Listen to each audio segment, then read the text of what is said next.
Good evening. This is Into Infinity Talk. I'm your host, Kevin Koerber, and I have my distinct pleasure to introduce my first guest for the show, William Keifer. Hi, William. How you doing? How you doing, Kevin? How you all doing, by the way, internet people? Right. It's been a while, a couple Huh, of years. time flies when you're busy. Right. Basically, how we start this out, you're going to take us on a little tour of our solar system, right? A little bit of one through your imagination. Okay, let's go. When did you first get interested in astronomy, space, things of that nature? Oh, that's actually a good question. I haven't actually thought about it, but I would have to say one of the first things that I can really go and remember is going through the public library downtown, where I'm talking about, Right. and finding a old book. I think it was one of those from like the 1930s, somewhere around there, and it just went on about a whole bunch of different sci-fi things, the universe, that sort of stuff, just some basic stuff. Of course, it was knowledge from the 30s. Ended up looking into a whole bunch of different little things. Eventually ran into a book by Carl Sagan, and that really sucked me into what was going on. Oh, I just can't think of the name of that book, but that's going to bug me now for the rest of the day. Thanks. That's why I have the easy job. I just have to think of questions to ask you. You also mentioned that you're interested in other fields too. You want to talk a little bit about those? I'll touch briefly on it. I mean, I will go and say I do like physics, astronomy, astro theory, a lot of stuff you can go and throw into it. But my foremost is always going to be archaeological history and paleontological history and stuff like that. Right. Later on we can talk about that sort of stuff. But right now we have our own little show, different little things that we're going to go. Solar Okay. system can't wait forever. Yeah, that's right. So where do you want to start off? Well, I was thinking, and as you and I have discussed a little bit beforehand, maybe starting with the interior of the solar system and going into a little bit of its exploration and different uses for colonization. I think actual colonization itself and that sort of subject would be more of a grand for its own video topic. Starting with the solar system, of course, we have the sun, the lifeblood of the solar system, As the and we have a little tiny planet called Mercury. And how would you like to be Mercury? I wouldn't quite want to be Mercury. There's some signs and evidence, and of course, this is a little bit on debate right now, from how I understand. But Mercury most likely could have been a core of a much larger planet. I've heard anything from like a super Earth that's had a lot of its layers taken off to something around similar to Jupiter. A lot of extra solar systems have hot Jupiters nearby that are closer in than Right. Mercury. So if Mercury was a fairly large gas giant, then there would have been that one. And if there was, usually you don't see two or three of them in close proximity to one another. Sometimes you do. I think there is a couple of systems, but ours is very unique, to put it that way. It's unusually calm. Well, It's on a yeah, relatively same plane as one another. right. But the thing is, when we talk about the solar system, we thought that before we started detecting other planets, that all the gas giants were out there, all the rocky planets are closer to the sun. That's not true anymore, right? No, it seems like most of the ones that we are finding, it tends to be kind of the opposite or kind of a little more chaotic. There's a lot of systems where it seems that the closer you get into the larger things tend to get. Possibly the gas giants form inwards and then they move outwards or vice versa. So it just really depends on the nature of it. Well, Systems. here's a little thing, a backstory. could you explain to the listeners about the formation of the solar system a little bit? I could kind of do my best. I will go and say that this is not particularly one of the fields that have done a lot of study in, but most cases when it comes to solar systems, in particular, just going into a grand, not just ours itself, it usually goes after a star is born, after the gas condenses and the star actually ignites.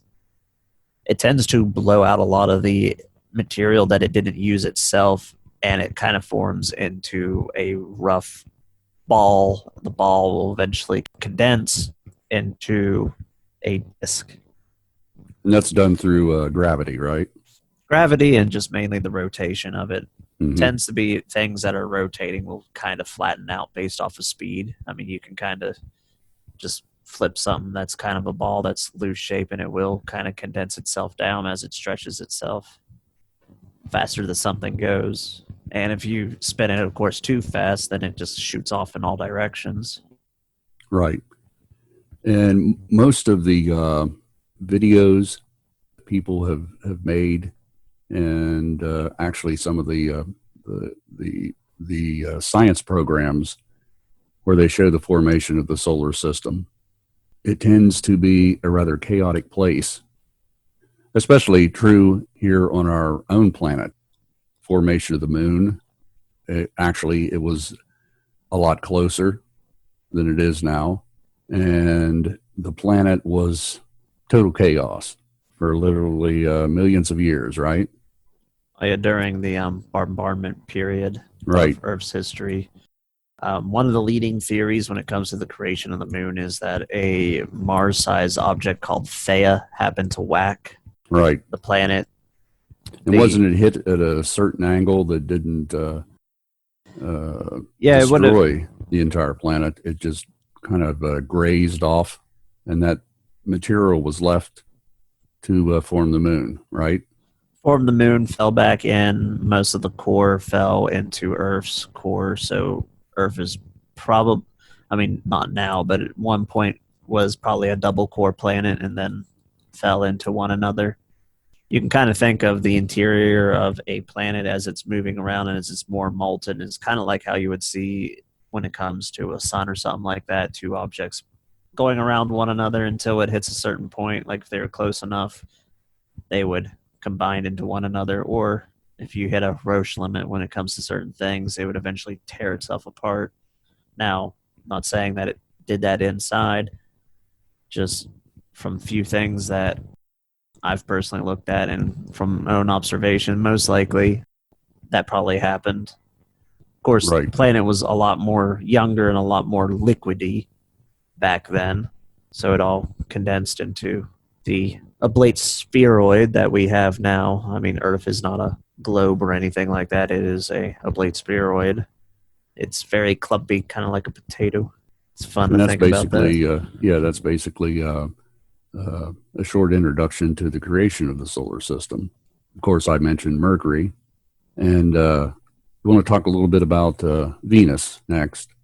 Well, I will say Venus, out of the interior solar system, out of the main planets that are there, outside of Earth itself, it is probably one of the more interesting.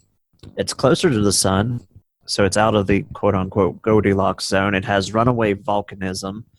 I believe it melts things within like roughly 30 minutes when the Soviets were sending probes down. They only had enough time for some very short pictures, and the few pictures that we have of Venus are from the Russians when it comes to the actual surface, and we haven't brought stuff down. But I like to mention that there's been a few people who have went and proposed that there's actually a layer where you can find temperatures are going to be more comfortable. You could probably even find an area where you could sustain oxygen.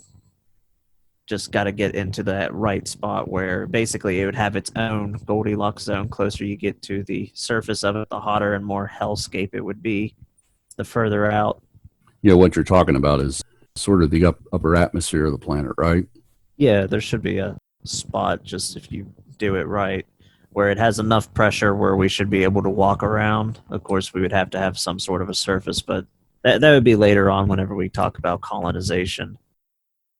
Well, one other thing. What about the temperature in that scenario, in that zone? Well, just like anywhere else, it would fluctuate, but if you could probably find it where you could get it to somewhere around 80, possibly 90, whatever you find comfortable. Just got to move up and down.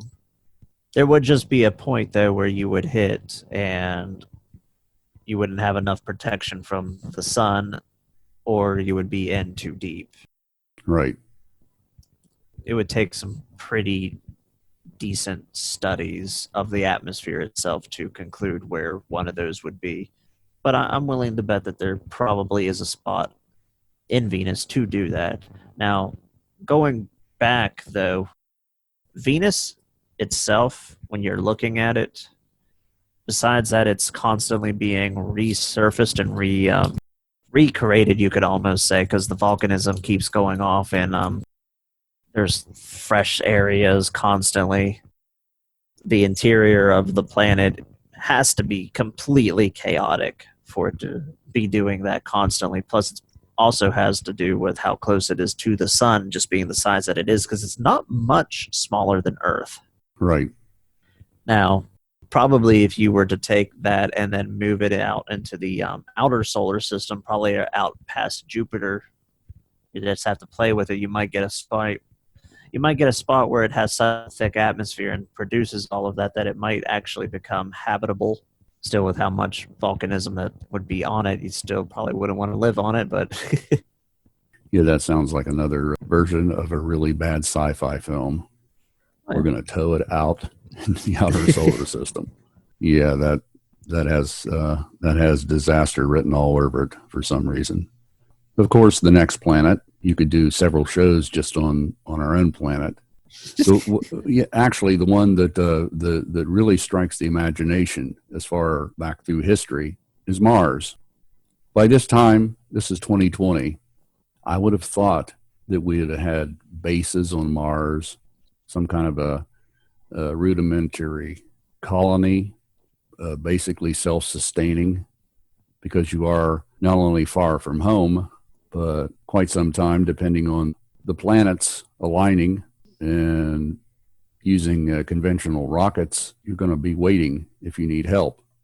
So a colony would have to really be self-sustaining. But that's the one that really interests people because it's something that we could terraform maybe at some point, right?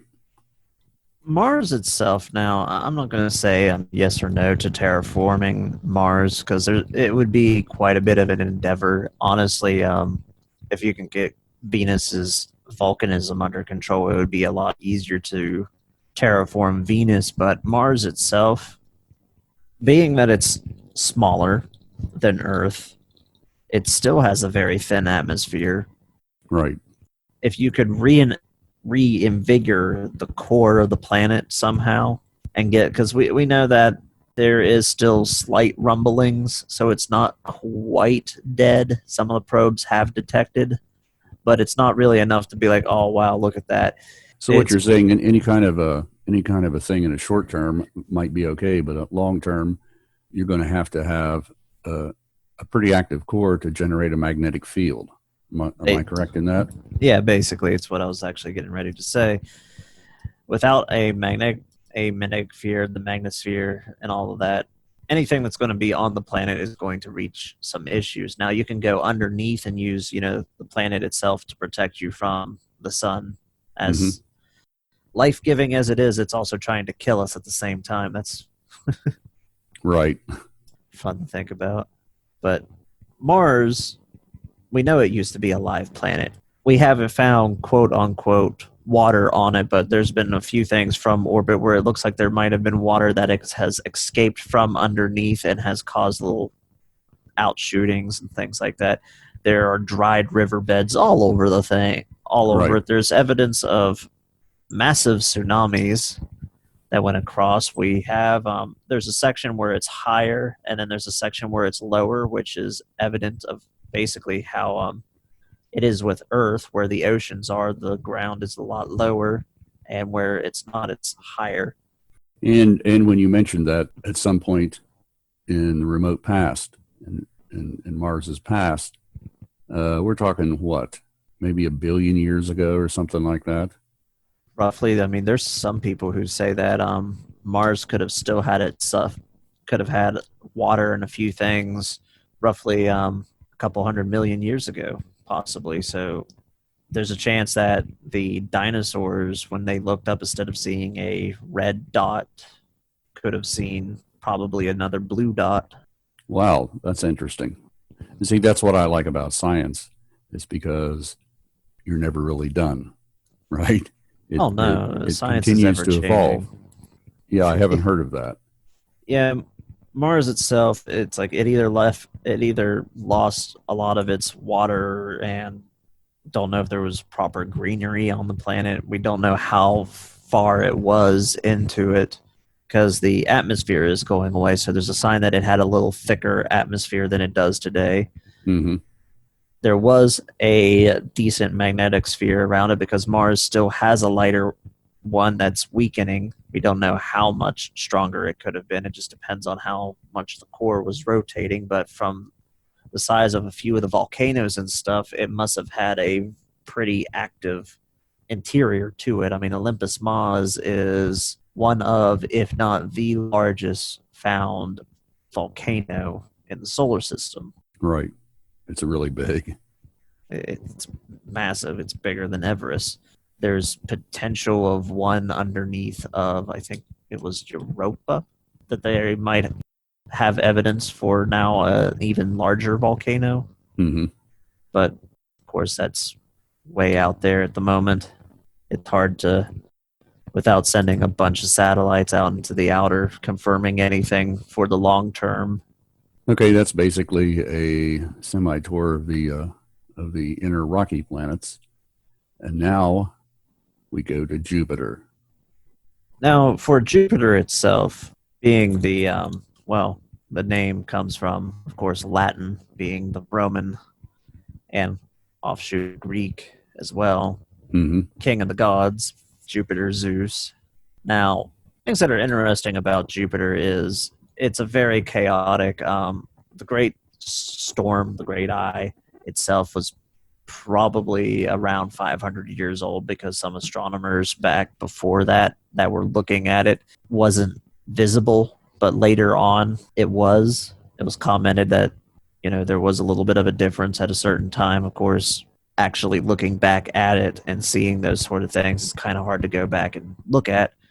Now there's a whole bunch of moons, a whole bunch of different objects orbiting around. We now know that there's a very faint ring similar to Saturn's. It's just smaller, thinner, Right. very hard to go and see.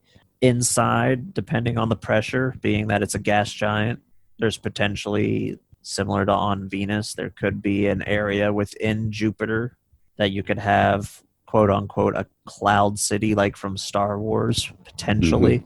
Just we haven't sent enough stuff in that you can go and use. Thing that would be interesting, though, more for Jupiter and Saturn also, is sending things out of the solar system. Jupiter can be a good way of gravity assisting and then flinging it out. Hmm. Or later on, when we don't need to be worrying about gravity assist or something like that, if we ever get to that point, it can be a good stopping off point before you start adventuring on your way out. Everything you would need for a high tech civilization in the terms of material can be found within the Jupiter system. The asteroids that are there, the moons, heck, some of the moons of Jupiter are bigger than some planets that we find. Right.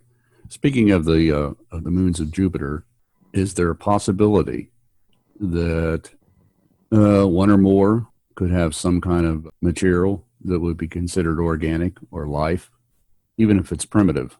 And if we would find something out there, that just opens up the possibility that it could be anywhere in the universe, right? I wouldn't be surprised, and I'm willing to bet that there is bacterial life on one of the moons. Ganymede kind of comes up to mind for some reason right now in my head.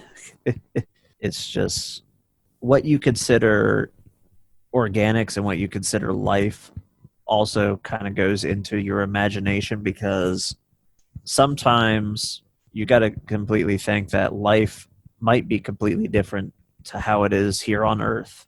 Right. The only thing I think that would be remotely truly similar would be the microbes. And to be honest, even the microbes can be kind of far fetched, because evolution and quote unquote genesis can happen in multiple different ways. For all we know, there could be silicone based life, on Ganymede and stuff like that. We might not even recognize it as life. Right. Okay, let's continue the journey into the solar system. We're going to talk about, and again, I think this is visually my favorite planet of the solar system, and it's not because of Saturn proper itself. It's because of the rings. I could just imagine in some kind of a ship, and you see that each day getting bigger and bigger and bigger, and to be there and visually look at the ring system of Saturn, it's beautiful, man. The pictures that have been sent back over the years, it's my favorite. Saturn itself has always been interesting. Plus, it's always been a favorite of astronomers clear back, well, heck, even before Galileo, whenever we could properly go and look at it. They always quoted it looked like it had ears on the side of it, which we now Mm-hmm. know are, of course, as you said, the rings of Saturn. Now, some of you may know, some of you may not know, but each one of the gaps in the rings of Saturn is usually where the gap itself is moons. Mm-hmm. And the moons of Saturn are almost as interesting as some of them are even more interesting than the moons of Jupiter. Saturn itself, being that it's not nearly as large as Jupiter, I mean, it's close, but still not close enough. Well, I remember, it's been a few months ago. I was reading some science articles talking about the ring system of Saturn. That it's not going to be there forever. That eventually Saturn will not have rings. Have you heard anything about that? Oh yeah, Saturn's slowly been cannibalizing its own rings as the material gets enough to actually leave. Mm-hmm. The moons tend to eat them up. Now, the formation of Saturn's rings, there's a lot of studies, there's debates, and where from like a lot of comet impacts with one another, material that it's captured, moons colliding, probably a combination of all of these things form the rings of Saturn, and it can form up again. There's probably, well, looking at all of the gas giants and the ice giants all have rings in one form or another. Just Saturn's are really bright and majestic, where Right. Jupiter's is very thin. So most likely, maybe at once upon a time, Jupiter had a ring system just as majestic as Saturn's, and it's just cannibalized it at a certain point. Never thought of that either. I'm glad you brought that up. Okay, we're leaving Saturn now, and we're going to head to Uranus. Now, Uranus itself, being one of the ice giants, it's still very much gassy. Don't get it wrong. It's not like a giant ice ball. Mm-hmm. It is cold. A lot of its moons are cold. Like I said, it has a thin ring itself. Now, when it comes to leaving the solar system, Uranus is another spot that you can use to fling yourself. Basically, you would gravity assist, take a gravity assist from Jupiter, and then you would try to aim for Uranus. And then from Uranus, you would want to aim towards basically your direction that you're wanting to go. Say if you're heading towards Alpha Centauri, you would basically point in the direction of Alpha Centauri relevant to where Uranus is positioned, and slowly begin your adventure that way. Of course, like I said, if it gets ever to a point where we don't have to worry about gravity assist, Uranus itself can be used in multiple ways: fuel depots, fortress worlds, if it ever got into that sort of a situation, Right. relay communications, things going in and out. It's in an area where it's relatively open. You don't have to worry about a lot of Kuiper Belt objects getting in the way as it's beaming stuff in and out from how we can see from its orbit. It goes above the plane slightly.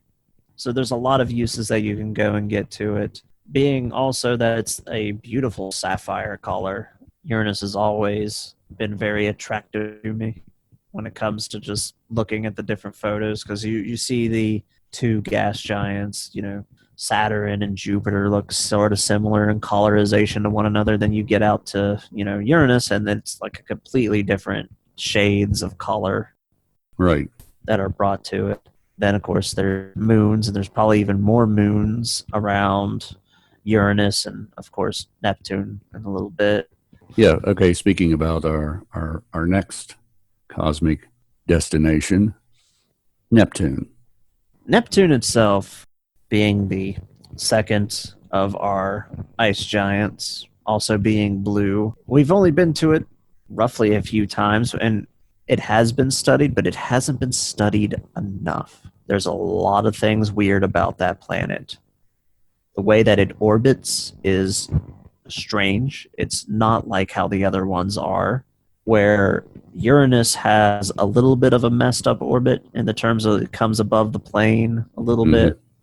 Neptune goes quite a bit above it. It messes with a lot of the Kuiper Belt objects going through, and there's two theories about how come, especially those two planets have slightly different orientations. It's either that they were migrating from the outer area and going up, basically up and out, or they were disturbed by another object that passed through the solar system, or we came close enough to another solar system that the gravity from the other star messed with Uranus and Neptune. So what you're saying, I'm glad you brought that up. As we journey around our own Milky Way, our solar system could have passed by another solar system, or vice versa.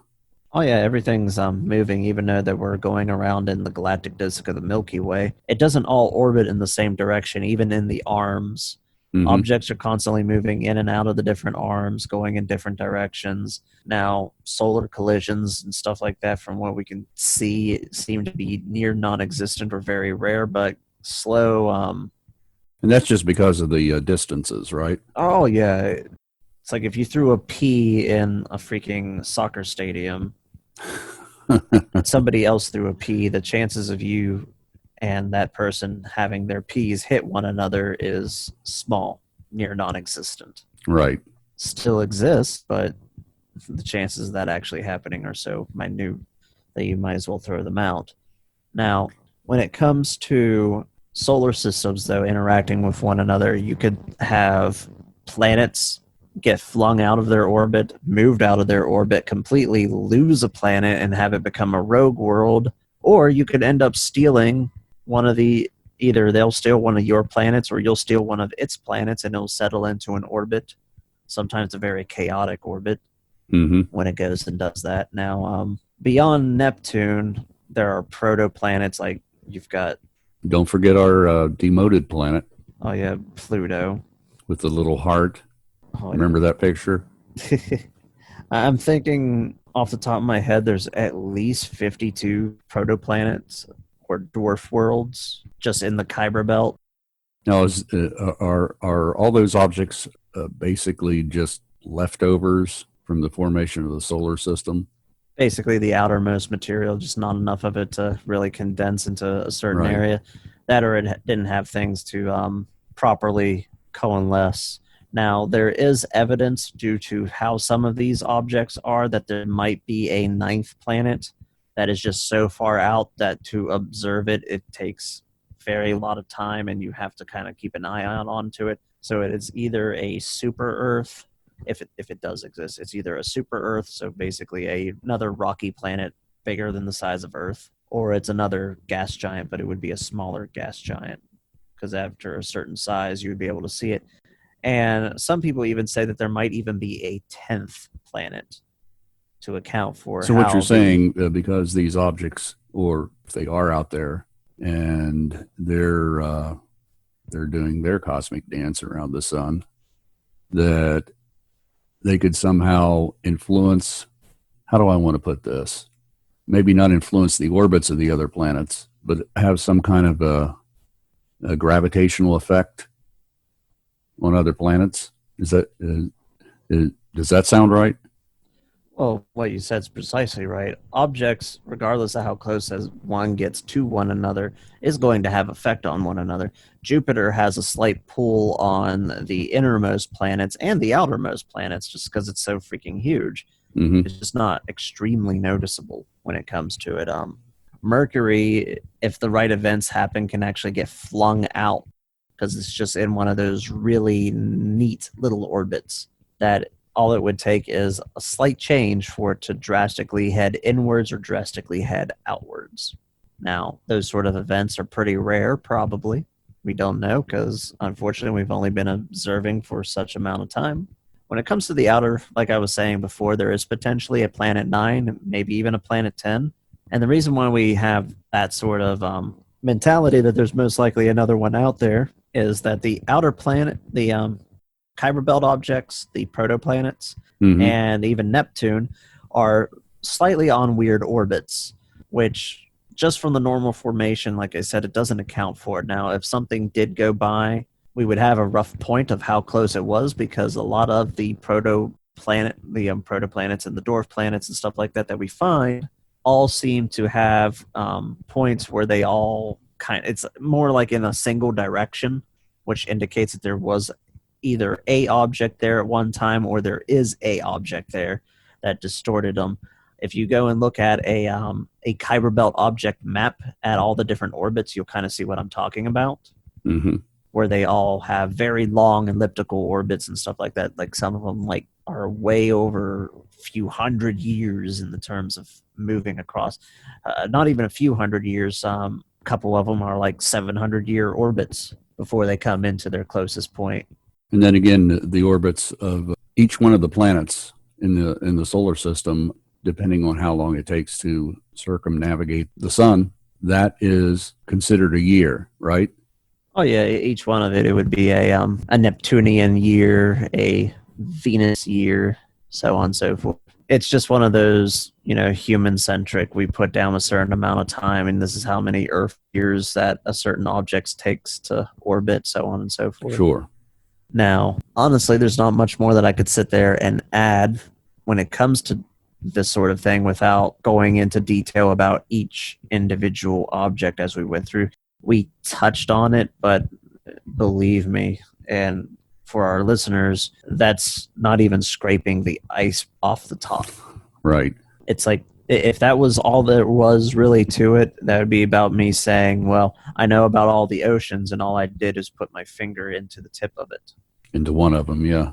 And you're experienced and you know what the water feels like on every beach on the planet, right? Yeah. I get that. I just put my finger into the lake out here, so I know all about the oceans. Well, that's a pretty interesting conversation. We started with the sun and moved all the way out to, and again, we're not taking into account where the basically our solar system ends, and every once in a while that seems to even be fluctuating. They think they found the boundary between our solar system and interstellar space, and it's either moves out or moves in. So that's kind of like a fluctuating thing right now, right? Well, right now, Voyager is definitely it has left the influence of the sun. Mm-hmm.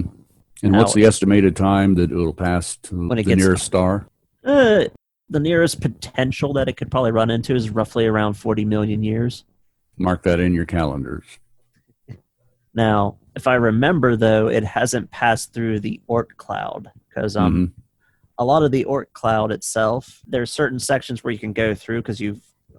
Let me backtrack a little bit. When it comes to the different belts that are in the sun, you have, of course, the inner solar system, the asteroid belt, the outer solar system, the Kuiper belt, and then you have the Oort cloud.